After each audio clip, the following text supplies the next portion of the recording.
Hello, എന്താണ് ഇന്നത്തെ വിശേഷങ്ങൾ?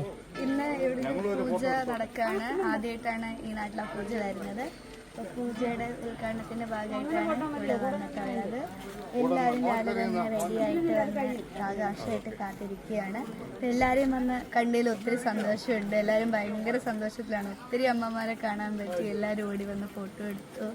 ഒത്തിരി സന്തോഷം. ഇപ്പോഴും ആ ഒരു സ്നേഹം നിലനിൽക്കുന്നുണ്ടല്ലോ, ഭയങ്കരമായിട്ട് എനിക്ക് തോന്നുന്നു. ഏറ്റവും കൂടുതൽ കേരളത്തിൽ എവിടെ പോയാലും എല്ലാ അമ്മമാരും ഒത്തിരി സ്നേഹം തരും. പക്ഷെ ഏറ്റവും കൂടുതൽ സ്നേഹം മാളികപ്പുറത്തിന്റെ ഷൂട്ടിംഗ് ഇറങ്ങുന്നതിന് മുമ്പ്, ഷൂട്ടിംഗ് മുതൽ ഇപ്പം വരെ ഏറ്റവും കൂടുതൽ സ്നേഹം തന്നിട്ടുള്ള പത്തനംതിട്ടയിലെ എല്ലാ ആൾക്കാരുമാണ്. ഇവിടെ വരുമ്പോൾ ഭയങ്കര സന്തോഷമാണ്. കാരണം എല്ലാവരും ഓടി വരും. ഒത്തിരി നാളായിട്ട് അറിയുന്ന പോലെയാണ് അവർ സംസാരിക്കുന്നത്. ഒരു വീട്ടിലത്തെ ഒരു കുട്ടീനെ പോലെയാണ് എന്നെ ട്രീറ്റ് ചെയ്യുന്നത്. അപ്പം അതിൽ ഭയങ്കര സന്തോഷം. ഇപ്പോൾ ഒരു സിനിമ തുടങ്ങാനിരിക്കുകയാണ്. ഈ നവംബർ 1 തുടങ്ങും. ഈ 29-ാം തീയതിയാണ് പൂജ. നമ്മുടെ പേര് അനൗൺസ് ചെയ്യാൻ പോകുന്നതേ ഉള്ളൂ. നമുക്കിനി ഒരു മാളികപ്പുറം എന്നുള്ളൊരു അത് ഹിറ്റ് ഇനിയും പ്രതീക്ഷിക്കാൻ കഴിയുമോ?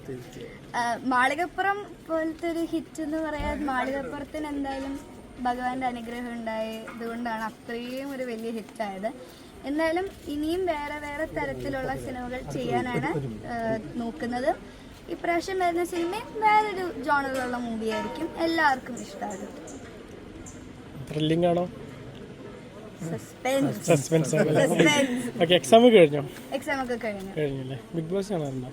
ഇല്ല, ഇതിനു മുമ്പും ചോദിച്ചിട്ടുണ്ട് ബിഗ് ബോസ് കാണാറുണ്ടോ, പക്ഷെ ഞാൻ കാണാറില്ല. ഇല്ല, എന്തുകൊണ്ട്? സമയമില്ലാത്തോണ്ടാണോ? ഇത് കഴിഞ്ഞിട്ട് ഇനിയിപ്പോ അടുത്ത പരിപാടിക്ക് പോകണം. പിന്നെ ഇപ്പൊ എക്സാം തീർന്നതേ ഉള്ളൂ. ഇനിയിപ്പോ ഞങ്ങക്ക് മാർക്ക് കിട്ടാൻ തുടങ്ങും. ഞങ്ങൾക്കിപ്പോ ടേം 2 തുടങ്ങാൻ പോവാണ്. പ്രതീക്ഷ ഉണ്ടോ? നല്ല മാർക്ക് ഉണ്ടോ? മാർക്ക് കിട്ടുന്നതാണ്. എന്തെങ്കിലും ഗോൾ ഉണ്ടോ? സ്കൂൾ ടോപ്പാണ്. അതെ, ഏറ്റവും നല്ല മാർക്ക് മേടിക്കുക. എന്നെ കൊണ്ട് പറ്റുന്ന പോലെ എപ്പോഴും പഠിക്കാറുണ്ട്, എഴുതും. ഏറ്റവും നന്നായിട്ട് പരീക്ഷ സമയത്ത് ഫുൾ അതിൽ ഫോക്കസ് ചെയ്ത് ചെയ്യാറുണ്ട്.